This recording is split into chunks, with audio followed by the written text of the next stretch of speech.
छठ पूजा 2024 छठ पूजा को लोक आस्था का महापर्व कहा जाता है। इससे छठी मैया यानी षष्ठी देवी और भगवान भास्कर की पूजा होती है।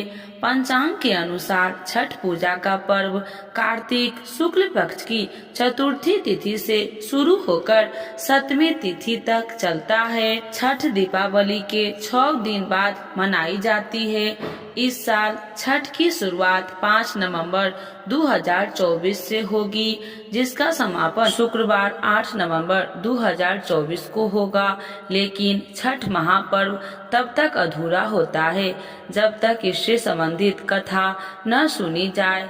आइए जानते हैं छठ पूजा की कथा।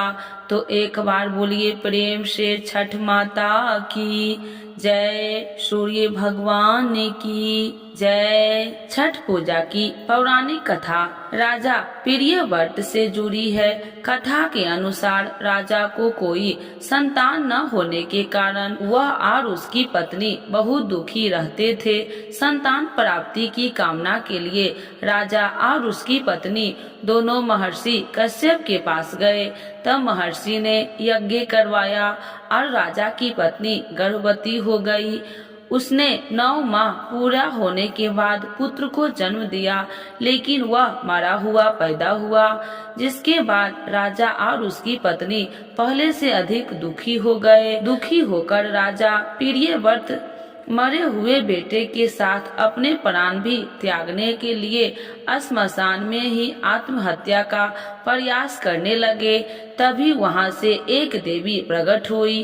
देवी ने कहा, मैं ब्रह्मा की पुत्री देवसेना हूँ और मैं सृष्टि की मूल प्रवृत्ति के 6ठे अंश से उत्पन्न हुई देवी षष्ठी हूँ। अगर तुम मेरी पूजा करोगे और अन्य लोगों को भी इसके लिए प्रेरित करेंगे तो मैं तुम्हें पुत्र रत्न प्रदान करूंगी। राजा ने देवी की बात का पालन किया और कार्तिक शुक्ल पक्ष की षष्ठी तिथि को व्रत रखकर देवी षष्ठी की पूजा की, जिसके बाद राजा को पुत्र की प्राप्ति हुई।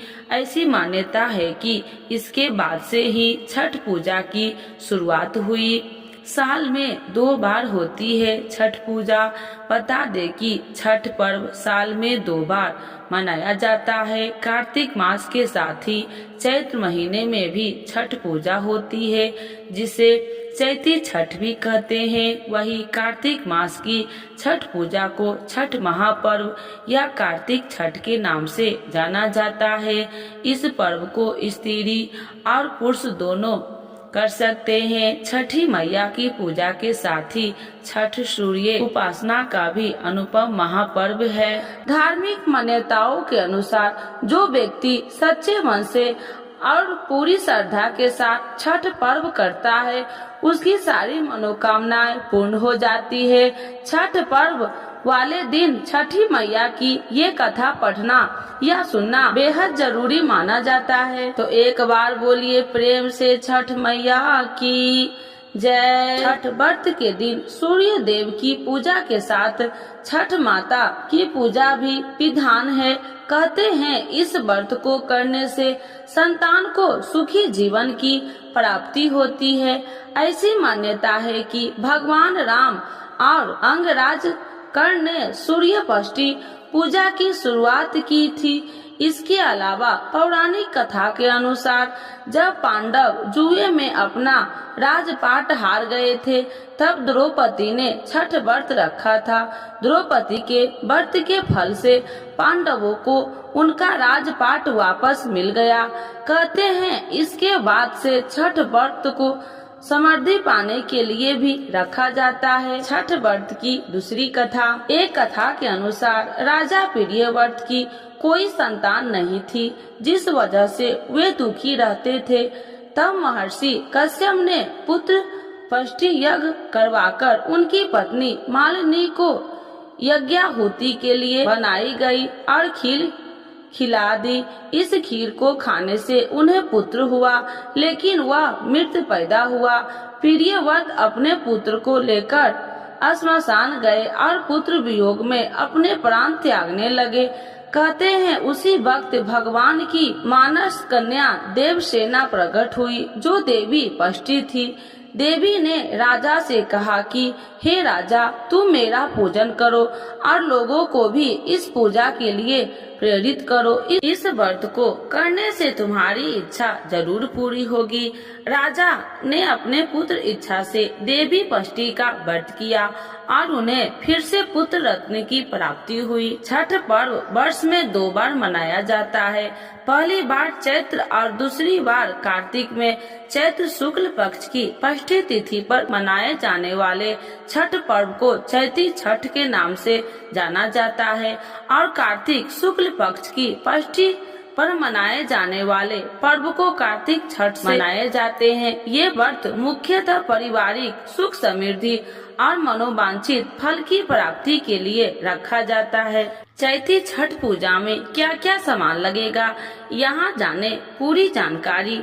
छठ पूजा सामग्री लिस्ट: बांस का पीतल का सूप, दूध और जल के लिए गिलास, चम्मच, लड्डू, दूध, जल, शहद, गंगा जल, चंदन, चावल, सिंदूर, धूप बत्ती, कुमकुम, कपूर, मिट्टी के दिए, तेल और बाती, नारियल, ऋतु फल, कलावा, सुपारी, फूल और माला, शरीफा, दूध से बनी मिठाइयाँ, बड़ा वाला नींबू, सिंघाड़ा, सुथनी, शकरकंद, मूली, बैगन, हल्दी, नाशपाती, पत्ते लगे हुए ईख, केले, गेहूं, सूर्यों को अर्घ्य देने के लिए तांबे का कलश, बड़ी कटोरी, थाली, दीपक, खाजा, गुजिया, गुड़, अदरक का पौधा, चावल, आटा इत्यादि।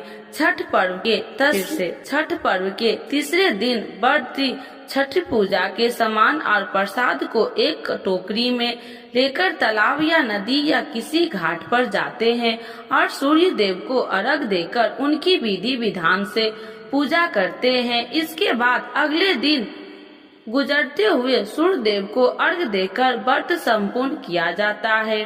तो एक बार बोलिए प्रेम से छठी मैया की जय, सूर्य भगवान की जय। आइए भक्तों, आज सुनते हैं छठ पूजा 2024 छठ पूजा में क्यों करते हैं मिट्टी के बर्तनों का उपयोग। जानिए इस महाव्रत में किन नियमों का पालन है जरूरी। दीपावली के बाद छठ पूजा की तैयारी शुरू हो गई है। दीपावली के 4 दिन बाद से छठ महापर्व की शुरुआत हो जाती है। यह पर्व सूर्य भगवान और प्रकृति पूजा के लिए समर्पित होता है और व्रती 4 दिन तक उपवास रखते हैं। महाव्रत की शुरुआत नहाय खाए से होती है। दूसरे दिन खरना, तीसरे दिन डूबते हुए सूर्य को अर्घ और चौथे दिन उगते हुए सूर्य को अर्घ के बाद व्रती उपवास तोड़ते हैं। इस महाव्रत में कई नियमों का पालन जरूरी होता है। आइए जानते हैं छठ महापर्व के नियम, इसका महत्व और तिथि के बारे में। छठ पूजा के नियम। महापर्व छठ में कई नियम का पालन जरूरी होता है। इस पर्व में मिट्टी और पवित्र धातु पीतल के बर्तनों का उपयोग करना जरूरी होता है। छठ पूजा करने वाले पूरे परिवार के साथ दीपावली के बाद स्वास्तिक भोजन करते हैं। पूजा के लिए बनाए जाने वाले प्रसाद के लिए गेहूं की साफ सफाई पर पूरी ध्यान दिया जाता है। पूजा वाले घर में साफ सफाई और पवित्रता का खास ध्यान रखा जाता है। व्रत के दौरान व्रती साफ वस्त्र धारण करते हैं और जमीन पर चटाई बिछाकर सोते हैं। पूजा के लिए बांस से बनी टोकरी और सूप का उपयोग किया जाता है। छठ पूजा का महत्व।